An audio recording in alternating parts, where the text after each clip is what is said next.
আসসালামু আলাইকুম গাইস। তো আবার চলে এসেছে একটা নতুন ভ্লগ নিয়ে। আজকে আমরা যাচ্ছি দার্জিলিং। তো আমরা টোটাল 4টে বাইক যাচ্ছি। 3টে বাইক আমাদের এখানকার, আর একটা বন্ধু আসছে বহরমপুর থেকে। আমরা বেরিয়ে পড়েছি ভোর 3টের দিকে, আর বহরমপুরে যে বন্ধুরা আছে ও বেরিয়ে পড়েছে। আমরা গিয়ে শিবপুর টোল প্লাজাতে দাঁড়াবো। ওখানে বহরমপুরের বন্ধুটা আসবে, দিয়ে একসঙ্গে তখন টোল প্লাজা থেকে একসঙ্গে রাইড শুরু করবো। আমাদের দুটো বাইক R15V4, একটা NS200 আর একটা MT-15। তো আমরা শিবপুর টোল প্লাজাতে চলে এসেছি। তো আমাদের বন্ধুরাও ওখানে দাঁড়িয়েছিল। তো আমরা একসঙ্গে বেরিয়ে পড়লাম দার্জিলিংয়ের উদ্দেশ্যে। আমরা এখন চলে এসেছি ফারাক্কা ব্রিজে। তো সামনে যে ব্রিজটা আছে এটা হচ্ছে ফারাক্কা ব্রিজ। আমাদের সামনে একটা ট্রেনও যাচ্ছিল। আর ফারাক্কা ব্রিজের একটা রুলস হচ্ছে রাত্রে সব গাড়ির হেডলাইট অফ থাকে, আর যদি কেউ লেন চেঞ্জ করে তো দুর্ঘটনার সম্মুখীন হতে হবে। তো আমার সাজেস্ট যে রাত্রেবেলা লেন চেঞ্জ না করাই ভালো। আমাদেরকে লিড করছিল বহরমপুরের বন্ধুটা।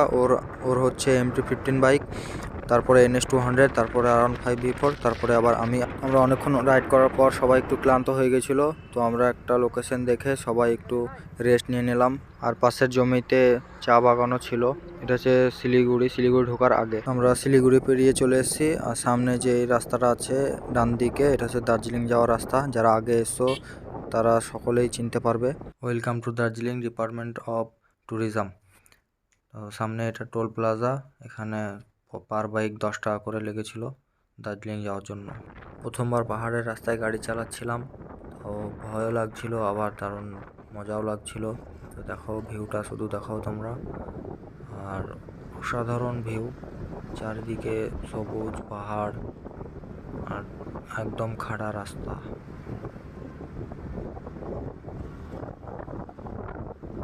এখানে আমাদের একটা রাইডার একটু ভুল করে দিয়েছিল।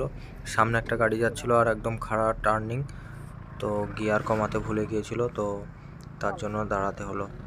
আর এখানে সবসময় পায়ের ব্রেকটা বেশি ইউজ করতে হবে, আর 1 2 3 গিয়ারেই গাড়ি চালাতে হবে, আর স্লো করলেই সঙ্গে সঙ্গে গিয়ারটা কমিয়ে নিতে হবে। আমরা চলে এসেছি গাইজ কার্শিয়াংয়ে। তো দেখো ভিউটা, শুধু দেখো। আর এই পাশেই আই লাভ কার্শিয়াং লেখা আছে। তো আমরা বেরিয়ে পড়লাম আবার দার্জিলিংয়ের উদ্দেশ্যে। আর সামনে এখানে একটু রাস্তা ধসে চলে গিয়েছিলো, তো রাস্তার কাজও হচ্ছিল এখানে। আমরা এখন যাচ্ছি দার্জিলিং মেলে।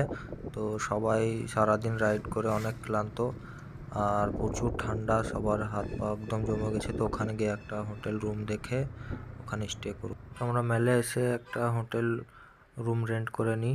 হোটেলটার নাম হচ্ছে লুনিনা হোটেল। আর হোটেলের উপর থেকে ভিউটা একটু দেখে নাও তোমরা।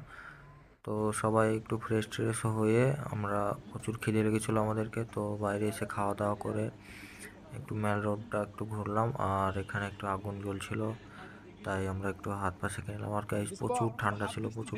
তো গাইজ রাত্রে ঘুমিয়ে আমরা আবার ভোর ভোর উঠে পড়ি টাইগার হিল যাওয়ার উদ্দেশ্যে। তো সবাই দেখো গাড়িগুলো লাইন আপ করিয়ে কিছু ফটো তুলে নিল।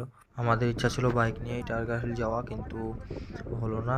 টাইগার হিল যাওয়ার রাস্তার মুখোশ ছিল, তো সেখানকার পুলিশগুলো বলল কি বাইক অ্যালাউ নেই।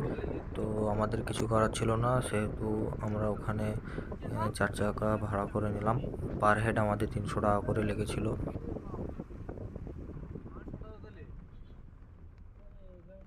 তো সামনেই দেখছি একটা বোলেরো গাড়ি স্কিড খেয়ে গেছে। তো যাক, কারোর কিছু হয়নি, আল্লাহর কাছে শুক্রিয়া। গাড়ি থেকে নেমে ভিউ পয়েন্টে যেতে 2 থেকে 300 মিটার রাস্তা আমাদেরকে হেঁটে যেতে হয়েছিল। তো সবার অবস্থা খুবই খারাপ হয়ে গেছিলো এই রাস্তাতে। কি অবস্থা সোহেল? আমি ভেবে পাচ্ছিলাম না আমাদের এখানে উঠতেই এত অবস্থা খারাপ হয়ে গেছিলো। আর দেখছি 60-70 বছরের মহিলা, বয়স্ক, তাও ওখানে উঠে চলে গিয়েছে। তাই আমি ভেবে পাচ্ছিলাম না তারা গেল কিভাবে। সামনে গাড়িটা একটা হালকা বরফের লেয়ার পড়ে গেছে, তো নাম লিখে দিলাম গিয়ে। তো অবশ্যই কমেন্টে জানিও কেমন হয়েছে। চলে এসেছি ভিউ পয়েন্টে, আর আমাদের আসার আগেই দেখি হাজার হাজার মানুষের ভিড়, সবাই আমাদের আগে চলে এসছে।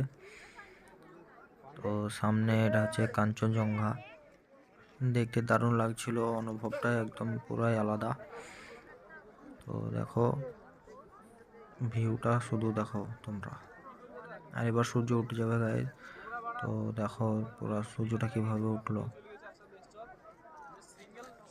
আর যারা ওখানকার লোকালের তারা বলছিল কি প্রায় 7 দিন ধরে সূর্য ওঠেনি, তো আজকেই অনেক 7-8 দিন পরে আজকে উঠেছে। তো আমাদের কপালটা অনেক ভালো ছিল, তো আমরা আজকে সানরাইজটা দেখতে পেলাম। মোবাইলের ক্যামেরাতে যা উঠেছে তা অরিজিনালে আরও হাজার হাজার গুণ এর থেকেও অনেক, দৃশ্যটা অনেক সুন্দর ছিল। সূর্যটা পুরোপুরি গোলাকারভাবে উঠতে আর মোটামুটি 2.5 থেকে 3 মিনিট সময় লাগলো। মেঘগুলো একদম ওপরে ভেসে চলে এসছে, দেখতে দারুণ অসাধারণ লাগছে।